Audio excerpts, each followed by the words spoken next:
안녕하세요. 김영희 선생님입니다. 이번에는 수능 두 번째 지문, 그 어렵기로 유명했던 해겔의 변증법의 지문에 대해서 설명해 보도록 하겠습니다. 이 지문 굉장히 어려웠죠.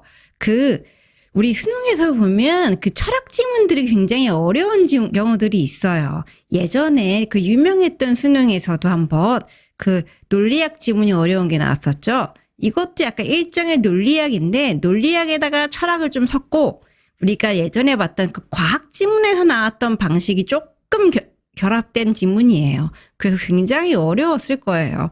하지만 이것도 차근차근 분석해서 읽다 보면 생각보다는 괜찮아요. 물론 안 어렵다는 건 아닙니다. 하지만 생각보다는 나쁘지 않게 읽을 수 있어요. 그럼 우리 한번 차근차근 읽어봅시다. 자, 4, 9 다음 글을 읽고 물음에 답하시오. 자, 가글을 먼저 봅시다. 정립, 반정립, 종합, 변증법의 논리적 구조를 일컫는 말이다. 자, 기억하면서 정립, 반정립, 종합하고 이렇게 지금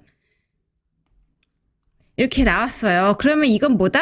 여기서 문제가 나올 거다. 그럼 이 말은 중요한 말이니까 집중해서 봐야겠죠. 그리고 특히 기억이 나온다는 건 니은이 나오고 비교대조를 할 확률이 높다 라고 생각을 할 수 있겠죠. 그럼 자, 정립, 반정립, 종합에 대해서 한번 봅시다. 변증법의 논리적 구조를 일컫는 말이래요. 변증법에 따라 철학적 논증을 수행한 인물로는 단연 해겔이 거명된다. 아, 그러면 이 글에서는 해겔의 변증법에 대해서 얘기를 하겠군요. 그러면 우리 변증법이 뭔지 설명 안 해줬으니까 변증법 설명해줘야겠죠. 변증법은 대등한 위상을 지닌 세 범주의 병렬이 아니라 대립적인 두 범주가 조화로운 통일을 이루어가는 수렴적 상향성을 구조적 특징으로 한다.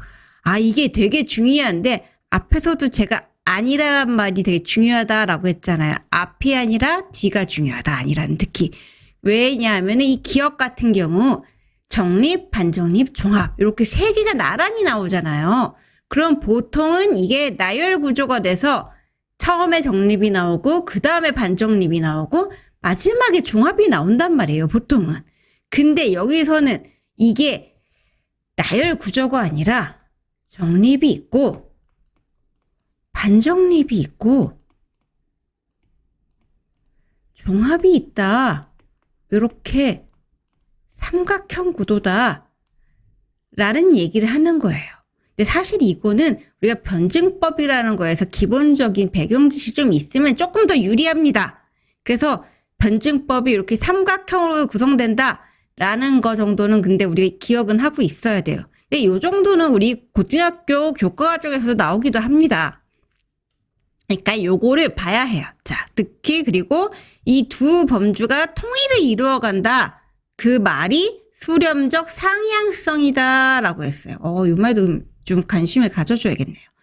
해겔에게서 변증법은 논증의 방식을 넘어. 이 넘어라는 말이 있잖아요. 그럼 이건 논증의 방식을 포함하는 걸까요? 아니면은 논증의 방식은 아니라는 걸까요? 논증의 방식을 포함한다는 뜻입니다. 그렇기 때문에 논증의 방식이기도 하고 논증 자체의 존재 방식이기도 합니다. 그치? 요거를 생각하는 게 중요해요. 이게 선지에도 나오죠. 즉 앞이랑 뒤의 관계는 같죠. 세계의 근원적 질서인 이념. 이 이념이라는 건 세계의 근원적 질서라고 해겔을 생각하는 거죠. 여기서 중요한 건 뭐냐? 우리는 꾸며주는 말에 대해서도 좀 관심을 가질 필요가 있어요. 이 이념이란 말은 굉장히 이렇게 비어있는 말이죠. 이거는 앞에 뭐라 붙으면 우리 뭐가 붙느냐에 따라 뜻이 다 달라져요. 그렇기 때문에 이 앞에 붙는 말이 뭔가 이 꾸며주는 말이 중요한데 해겔은 이념을 세계의 근원적 질서다라고 생각을 했던 거죠. 자, 그러면 세계의 이념은 여기 이 글에서는 그렇다면 이념은 세계의 근원적인 질서인 겁니다. 자, 그러면 세계의 근원적 질서인 이념의 내적 구조도 이거 도가 붙어 있다는 거는 나열 관계죠. 두 문장의 무게는 같아요. 구조도 이념이 시공간적 현실로서 드러나는 방식도 변증법적이기에 이거 둘 다 변증법적이라는 거죠. 이념과 현실은 하나의 체계를 이룬대요. 그러면 이 체계는 무슨 체계일까요? 변증법 얘기를 하고 있었죠? 변증법적 체계입니다. 이 두 차원, 어떤 차원일까요? 이념과 현실. 이 원리를 밝히는 철학적 논증도 변증법적 체계성을 지녀야 합니다. 이념이 현실로 드러나는 방법. 이념과 그것도 다 변증법적이고 이념과 현실도 변증법적이기 때문에 이념과 현실의 차원의 원리를 밝히는 철학적 논증도 변증법적 체계를 지녀야 된다. 라고 얘기를 했어요. 이거 다 나열적인 구조이기 때문에 무게가 같아요. 우리 이거 잘 모르더라도 얘도 변증법이고 얘도 변증법이고 얘네가 동등한 무게로 지금 구성이 돼 있으면 얘도 변증법적이겠네 라고만 이해하고 가도 이거 문제를 맞출 수 있습니다.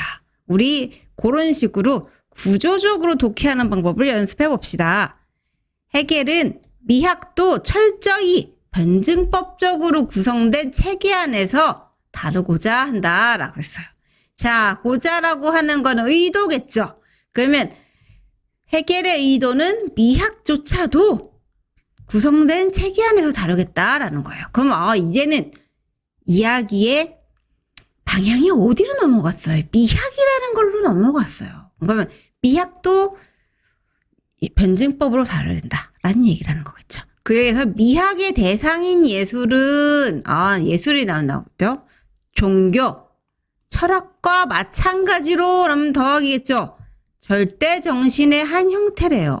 그럼 절대 정신이 뭔지 얘기해 줘야지. 절대 정신은 절대적 진리인 이념을 인식하는 인간 정신의 영역이래요. 그러면 자 봅시다. 미학. 그 다상인 예술. 다음에 종교, 철학. 다 절대 정신의 한 형태래요. 한 형태래. 근데 이게 이 절대 정신이 뭐냐?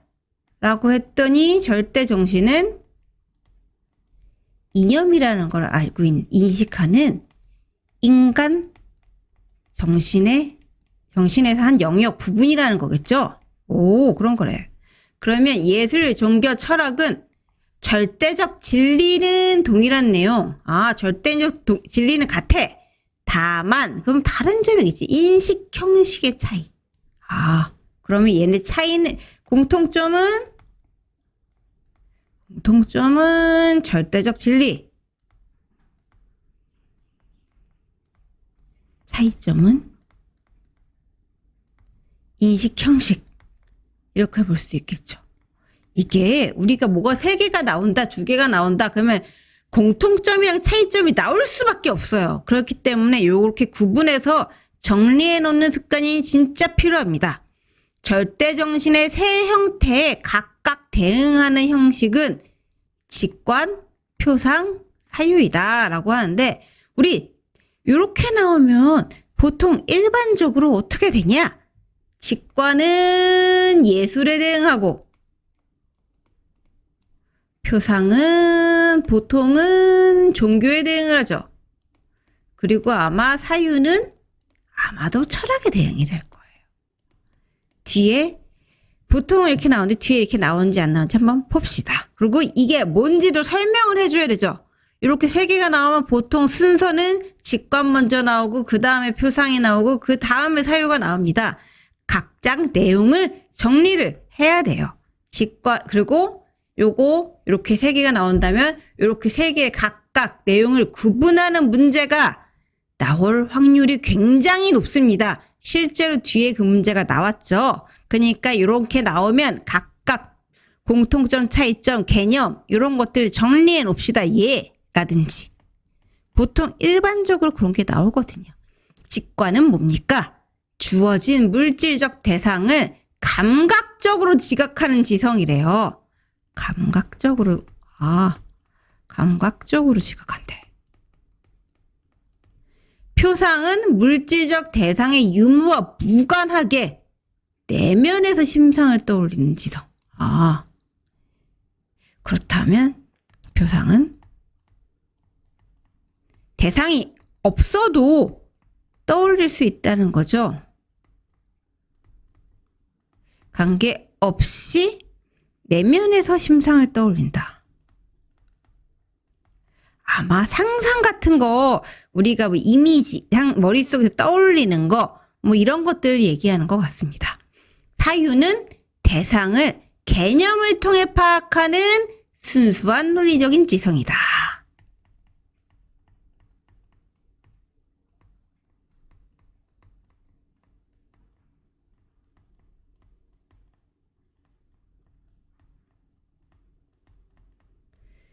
이에 세 형태는 각각 직관하는 절대정신, 표상하는 절대정신, 사유하는 절대정신으로 규정됩니다. 헤겔에 따르면, 헤겔의 생각이죠. 이거는 직관의 외면성과 표상의 내면성은 사유에서 종합되고, 이에 맞춰 예술의 객관성과 종교의 주관성은 철학에서 종합된다. 자, 이렇게 짝이 맞는 글자들은 우리가 관심을 가지면서 봐야 돼요. 이거 짝이 맞는 글자들은 항상 문제가 나올 수도 있고, 요거 선지에서 비틀어서 나올 수도 있어요. 직관의 내면성이라든지 이런 식으로. 자, 그럼 정리를 해봅시다. 직관은 외면성이죠. 표상, 내면성. 얘는 사유에서 조합된대요. 그렇죠? 삼각형이 이렇게 생긴 거. 그리고 예술, 객관성, 종교, 주관성. 요게 철학인 거죠. 자, 이렇게 여기까지 이렇게 정리할 수 있어요. 형식 간의 차이로 인해 요거 세 가지, 예술, 종교, 철학 간의 차이로 인해 내용의 인식 수준에는 중대한 차이가 발생한다. 인식 수준의 차이가 있다 없다? 인식 수준의 차이가 있다는 거예요. 그럼 얘네는 수준을, 차이에 대한 얘기를 하겠네. 헤겔 수준에서 절대적인 내용인 절대적 진리는 본질적으로 논리적이고 이성적인 거래요. 이 사람이 생각하는 절대적 진리는 논리적, 이성적인 거야. 이러한 내용 어떤 내용? 그 절대적 정신의 절대적 진리는 요거. 이 앞에 있는 내용을 쫙 모아서 종합한 게 이러한, 그러한, 이런 내용이죠. 그래서 요 내용도 우리가 잘 파악하는 연습을 해야 합니다. 예술은 직관하고 종교는 표상하며 철학은 사유하기에 이 형태 간에는 단계적 등급이 매겨진대잖아요. 아까 전에도 수준의 차이가 있다고 하잖아요. 그럼 수준이 높은 게 있고 낮은 게 있다라는 이미 얘기를 앞에서 이미 했기 때문에 이 다음에 분명히 등급이 나올 수밖에 없어요. 그러면 뭐가 제일 수준이 높을까? 그 얘기가 다음에 나오겠죠. 즉, 예술은 초보, 종교는 성장, 철학은 완숙. 그러면 예술 1, 종교 2, 그 다음에 철학 3. 이건 병렬, 이거는 위로 쭉 수직으로 가는데 이거 삼각형이 안 되는데? 이렇게 생각을 할 수 있으면 정말 뛰어난 학생이죠. 근데 일단 여기까지만 적어도 괜찮습니다. 우리. 이에 따라 예술, 종교, 철학 순의 진행에서 명실상부한 절대정신은 최고의 지성에 의거하는 것, 즉 철학뿐이면서, 그러니까 얘네들 보기에 철학만 절대정신이다라고 얘기하는 거예요. 각을 해서 헤겔은 이렇게 얘기한다라는 거야. 예술이 절대적 정신으로 기능할 수 있는 것은 인류의 보편적 지성이 미발달된 머나먼 과거로 한정된다라는 거는 옛날에 머나먼 과거에만 얘네가 절대 정신이었다 라고 얘기를 하는 거겠죠. 자, 가글은 이런 거예요. 가글은 그러면 결국 뭐예요? 철학이 최고다 이런 얘기를 하는 거고, 예술이랑 종교는 철학보다 수준이 떨어진다. 이 문단에서 그 얘기를 하고 있는 거죠. 그리고 예술, 종교, 철학이 어떤 관계가 있고 어떤 특징이 있느냐, 그거에 대해서 얘기를 하고 있어요. 그죠? 자, 그럼 나글을 한번 봅시다. 나글에서는 변증법의 매력은 종합에 있다라고 해요. 그럼 이 사람은 종합에 대한 얘기를 많이 할 건가 보네요. 종합의 범주는 두 대립적 범주 중 하나의 일방적 승리로 끝나면 안 되고, 일방적 승리 좋아하나요? 안 좋아하나요? 일방적 승리 안 돼. 두 범주의 고유한 본질적 규정이 소멸되는 중화 상태로 나타나서도 안 된다.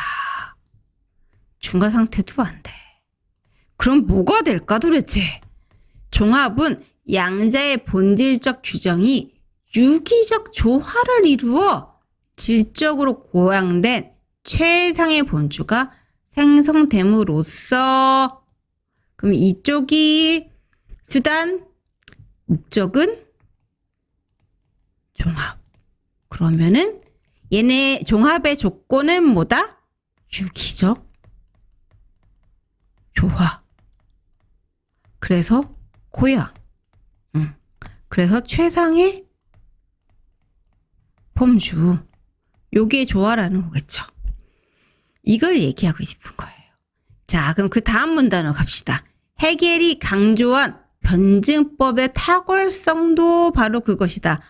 변증법이 탁월한 이유는 요거다.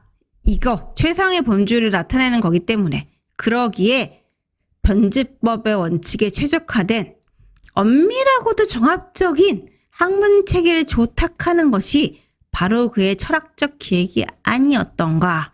자, 이 문장을 봅시다. 일단 조탁하다는 말을 모르겠죠.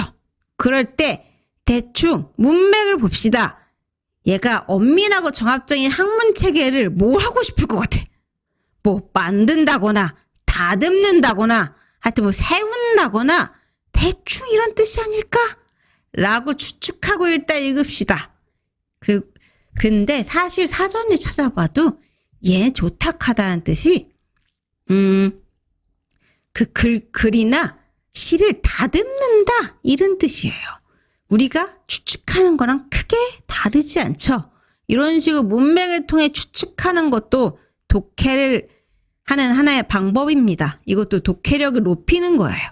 자, 그렇다면 이 사람의 얘기는 변증법의 원칙에 최적화된 거를 만드는 게 그의 철학적 기획이라는 거예요? 아니라는 거예요? 철학적 기획이라는 거죠.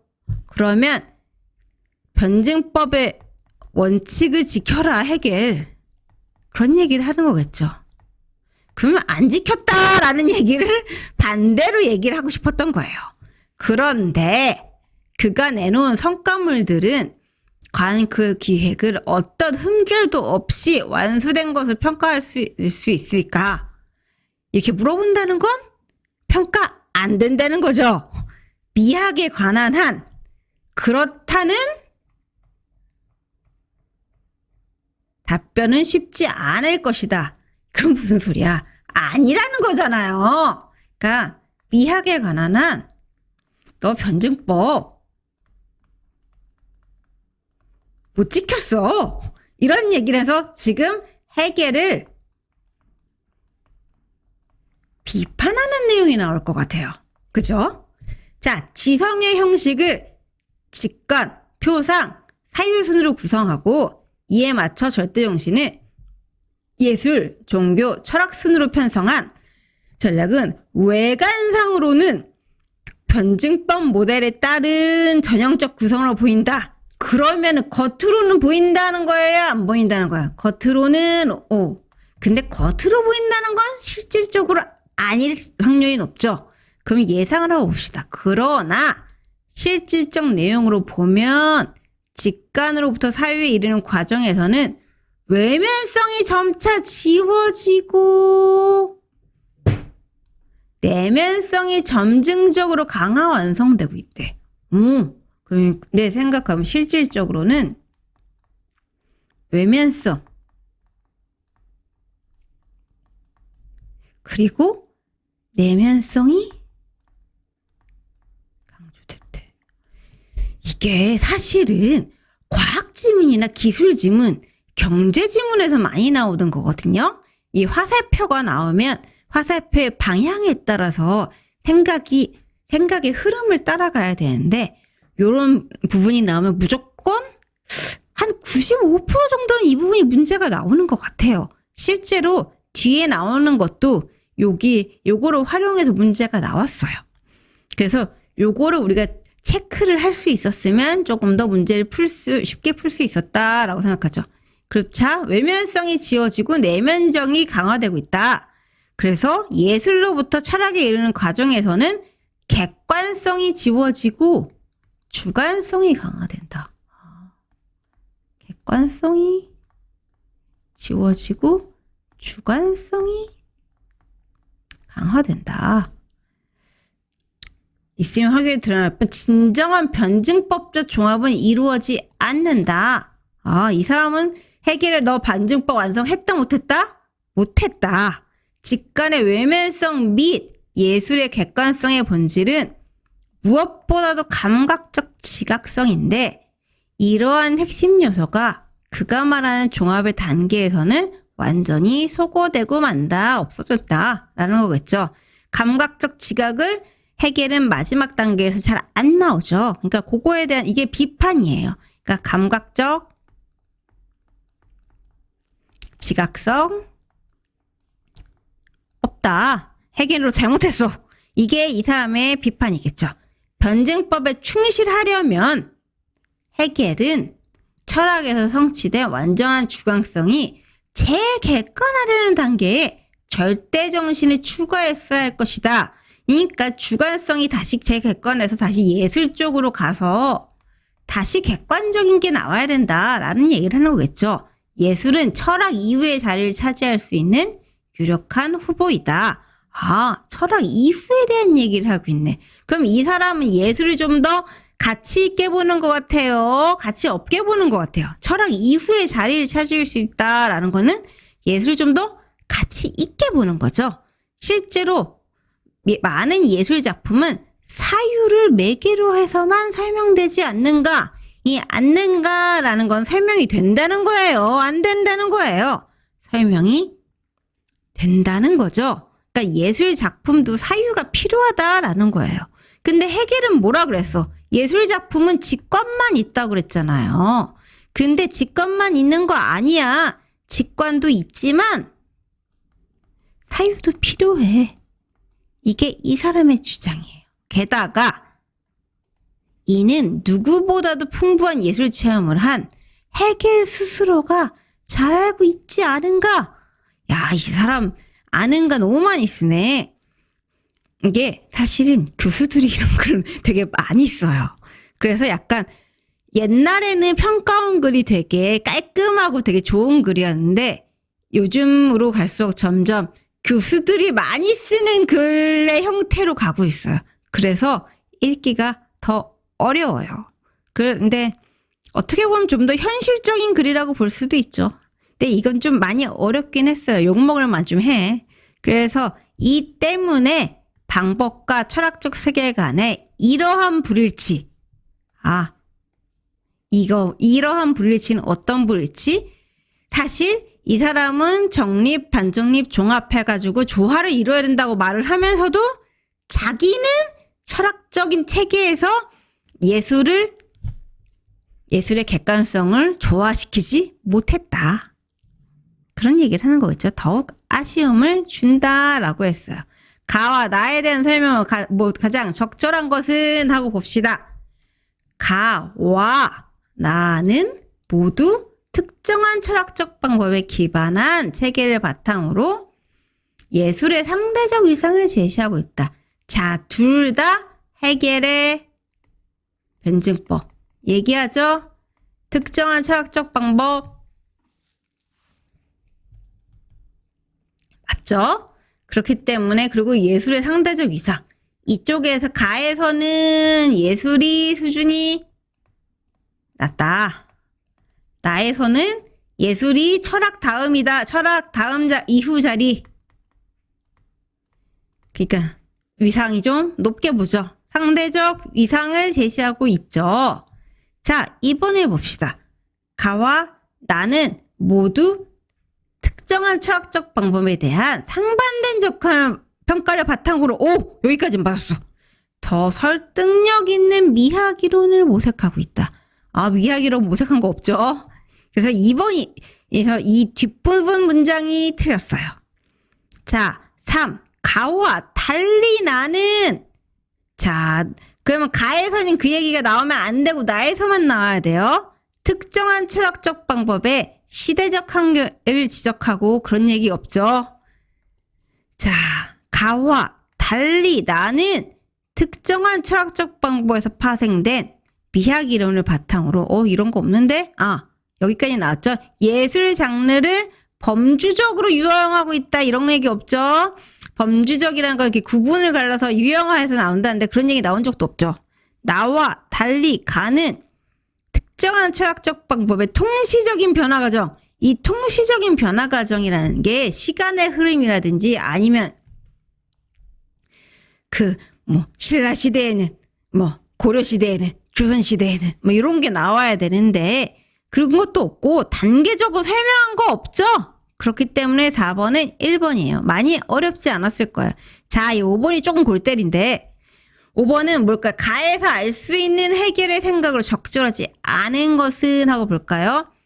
예술, 종교, 철학 간에는 인식 내용의 동일성과 인식 형식의 상이성이 존재한다. 인식 내용은 같지만 형식의 차이가 있다. 이거 어디서 본 것 같은데? 그죠? 이거 1문단에 나옵니다. 자, 1문단에 가서 볼까요? 1문단에 보면은 봐봐요. 자, 여기 1문단이 아니 2문단이구나. 자, 예술, 종교, 철학은 절대적 진리를 동일한 내용으로 하며 다만 인식 형식의 차이에 따라 구분된다. 차이에 따라 구분된다. 이게 차이라는 거죠. 자, 그럼 이걸 똑같은 걸 3번. 절대 정신의 세 가지 형태. 예술, 종교, 철학이죠. 지성이 세 가지 인식하는 대상입니까? 인식 형식의 차이죠. 인식 형식의 차이. 그렇기 때문에 정답이 3번이 되는 거예요. 생각보다 나쁘지 않아요. 그죠? 그리고 2번이 좀 헷갈리기 쉬운 오답이에요.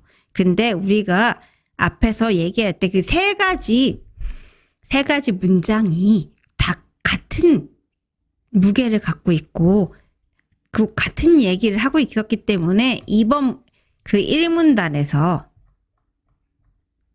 여기 그 세 개의 근원적 질서인 이념의 내적 구조도 이념이 시공작적 현실에 드러나는 방법도 변증법이기에 이념과 현실은 하나의 체계를 이루며 이 체계가 변증법적 체계다 라는 걸 안다면 요거를 잘 풀 수 있었을 거예요. 근데 되게 헷갈리기 쉬워.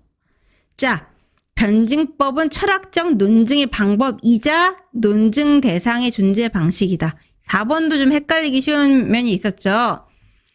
여기 봐봐요. 앞에 보면 변증법이 여기 있었죠. 변증법이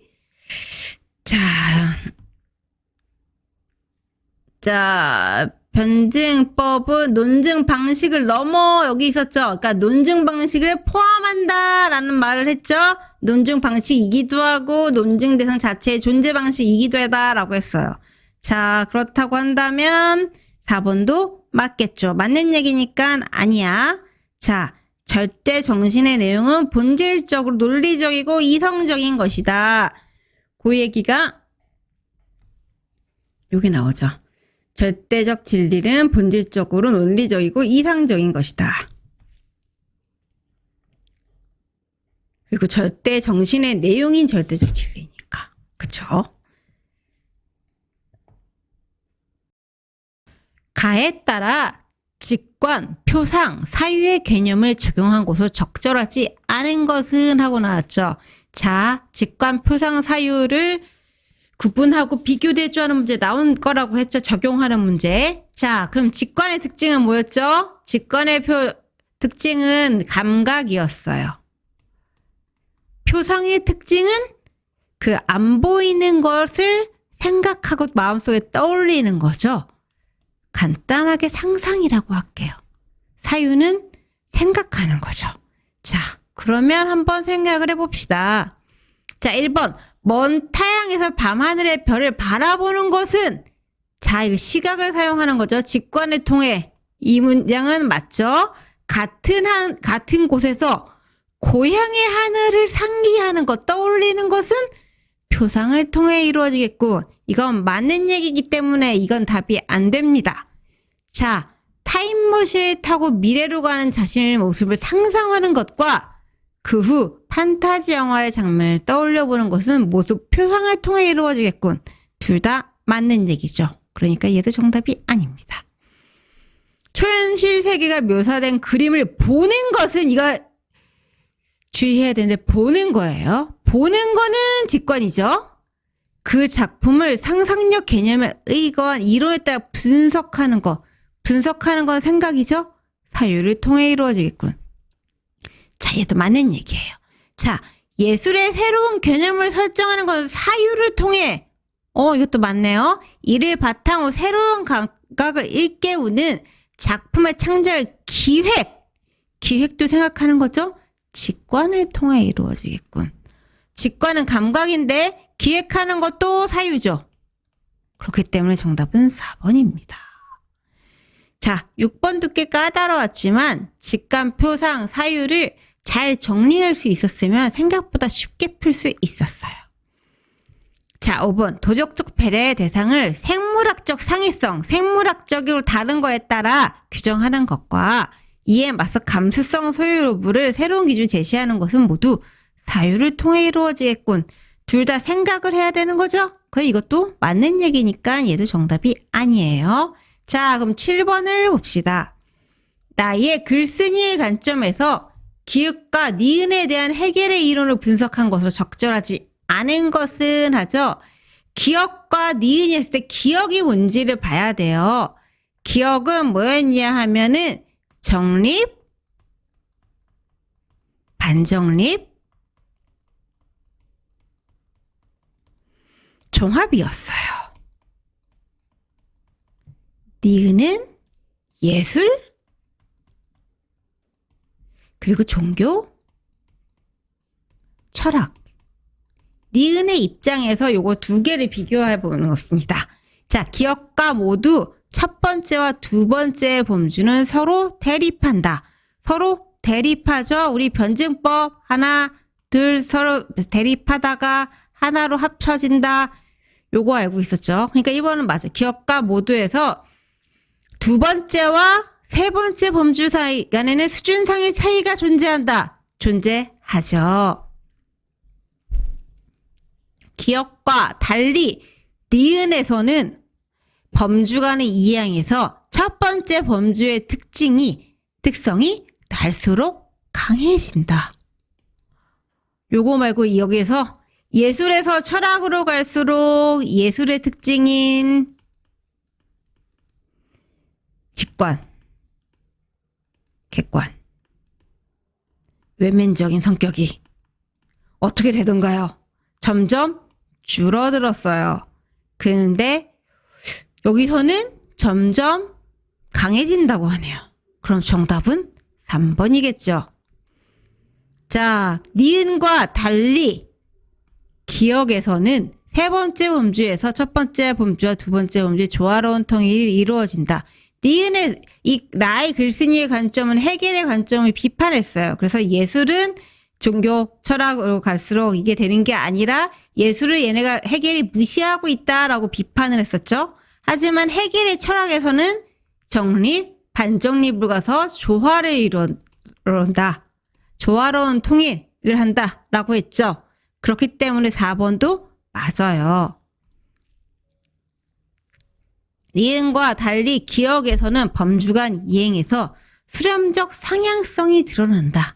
요거 1문단에 1문단의 앞에 부분에 찾아보면 이 얘기가 나옵니다. 지금 거기서 한번 다시 찾아보면 그걸 우리가 볼 수 있을 거예요.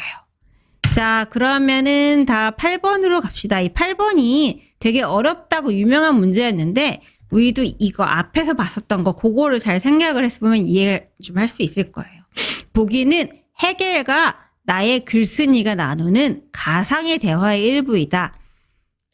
가에 들어갈 내용으로 가장 적절한 것은 하고 나와요. 역시 3점짜리 문제라 어렵긴 어려웠어요. 자, 근데 해겔이 무슨 얘기를 하는지 한번 찾아봅시다. 괴테와 실로의 문학작품을 읽을 때 놓치지 않아야 할 점이 있대. 그러면 놓치면 안 된다는 것이죠. 중요하다는 뜻이에요. 이 두 천재도 인생의 완숙기에 이르러서야 비로소 최고의 지성적 통찰? 사유인데? 진정한 예술의 미를 승화시킬 수 있었네. 예술은 직관인데. 그에 비해 초기의 작품들은 미적으로 세련되지 못해 결코 수준급을 할 수 없었는데 이는 그들이 아직 지적으로 미성숙했기 때문이네. 그건 무슨 뜻이에요?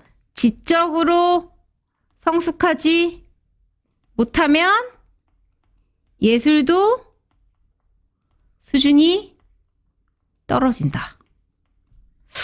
이거 근데 해겔이 뭐라고 얘기했어요? 예술 다음에 그 다음에 종교 그 다음에 철학이라며. 지 말을 왜 지가 반박해? 그러니까 요 얘기를 우리가 잘 찾아봐야 될 수 있어요. 요것만 생각하면 사실 이 문제도 풀 수 있었어요. 자, 이론에서는 대리적 범주들의 종합을 이루어야 하는 세 번째 단계가 현실에서는 그 범주들을 중화한다. 중화한다는 건 되게 무마해서 하나로 만든다는 거죠. 근데 그런 얘기 아니죠. 이론에서는 외면성에 대응하는 예술이, 그쵸? 예술이 외면성을 대면하죠. 현실에서는 내면성을 바탕으로 하는 절대 정신일 수 있다. 그래서 정답이 2번이 되는 겁니다. 지적으로 성숙을 해야 예술적인 작품을 만들 수 있기 때문이죠. 이론에서는 반정립 단계에 위치한 예술이, 이론의 예술은 정립이잖아요. 정립, 반정립 했을 때. 이론은 예술이죠. 여기 정립에 해당하죠. 그러니까 3번은 아니에요. 자, 만약에 우리가 2번은 못 고른다 해서 나머지를 소거해 보면 이게 정답이 나올 수 있어. 이론에서는 객관성을 본질로 하는 예술이 현실에서는 객관성이 사라진 주관성을 지닌다. 여기 객관성, 주관성에 대한 얘기가 없죠. 이론에서는 절대 정신으로 구성된 예술이 현실에선 진리인식을 수행할 수 없다. 이런 얘기가 여기 있었나요? 보기에 이런 얘기 없죠. 그러니까 요거가 너무 말이 안 돼. 그리고 1번은 이게 이론에서는 종합을 이뤄야 되는데 여기서 중화한다는 얘기도 없어요. 그렇기 때문에 우리가 사실 나머지 걸 다 소거하고 나면 2번이 답이거든요. 그런 식으로라도 답을 고를 수는 있어요. 만약에 내용이 정 이해가 안 될 때는 그런 식으로 소거해서 답을 고르는 것도 하나의 팁입니다. 자, 그럼 다음 문제로 가볼게요. 문맥상 A, E와 바꾸어 쓰기에 가장 적절한 것은 하고 나오잖아요. 얘는 우리가 글을 한번 선생님이 한번 다시 열어볼게요. 자, 그러면 이제 9번 문제를 봅시다. 문맥상 A, E와 바꿔 쓰기에 가장 적절한 것은 하고 봤죠. 옆에다가 선생님이 글을 띄워놨어요. 자, 현실은 하나의 체계를 이루며 두 차원의 원리를 밝히는 철학적 논증도 변진법적 체계성을 지녀야 한다. 이 지닌다는 가진다라는 뜻이죠. 근데 소지한다는 물건을 갖고 있다라는 걸 가지는 거에 더 의미예요. 뭐 내가 갖고 있다, 쥐고 있다. 그렇기 때문에 얘는 맞지가 않죠. 자, 그리고 두 번째, 절대 절대 정칙은 절대적 진리인 이념을 인식한 인간의 영역을 가리킨다라는 거는 요걸 지시한다라는 뜻이죠. 포착한다는 순간을 이렇게 잡는다라는 의미가 강하죠. 그렇기 때문에 얘도 아니에요. 자, 그러면 3번 봅시다. 변증법의 매력은 종합에 있다. 종합의 범주는 두 대립적 범주 중 하나의 일방적 승리로 끝나도 안 되고 결론이 나도 안 되고 이렇게 해도 괜찮겠죠. 귀결이 되어도가 그쪽으로 결론이 난다라고 생각을 할 수 있을 테니까 요건 3번은 맞다라고 볼 수 있어요. 그래서 정답은 3번입니다. 그 4번을 봅시다. 그러나 실질적 내용을 보면 하면 뭐 실질적 내용을 생각해보면 살펴보면 근데 간주한다는 건 그렇다는 걸로 우리가 친다라고 보니까 간주한다라는 건 생각을 안 했, 좀 잘 안 맞지가, 뉘앙스가 안 맞아요. 자, 그리고 그 마지막 2를 봅시다. 진정한 변증법적 종합은 이루어지지 않는다. 그러니까 이루어진다는 건 구성되다, 완성된다. 약간 이렇게 되는데 이 결성된다는 거는 단체라든지 뭔가 그런 조직들이 결성된다라는 느낌이 되겠죠. 그렇기 때문에 이루어진다에 쓰기에는 적절하지 않은 말입니다. 그렇기 때문에 정답은 3번입니다. 자, 지금까지 되게 어렵다고 유명했던 해겔의 변증법 지문을 한번 분석해 봤어요. 이게 어렵기는 하지만 우리가 좀 차근차근 분석해서 읽어보면 이걸 하나씩 풀어볼 수 있을 거예요. 그리고 여기서도 다시 한번 이야기하지만 이 내용을 다 만약에 이해하지 못하더라도 지문에 드러나 있는 단어들 간의 관계, 논리적 순서 이런 것만 파악해도 우리가 조금 더 쉽게 문제를 풀 수 있다. 물론 이 문제가 절대 쉽다는 건 아닙니다. 하지만 조금 더 편하게 문제를 풀 수 있다라고 얘기하는 겁니다. 자, 그러면 우리 다음 지문에서 만나요.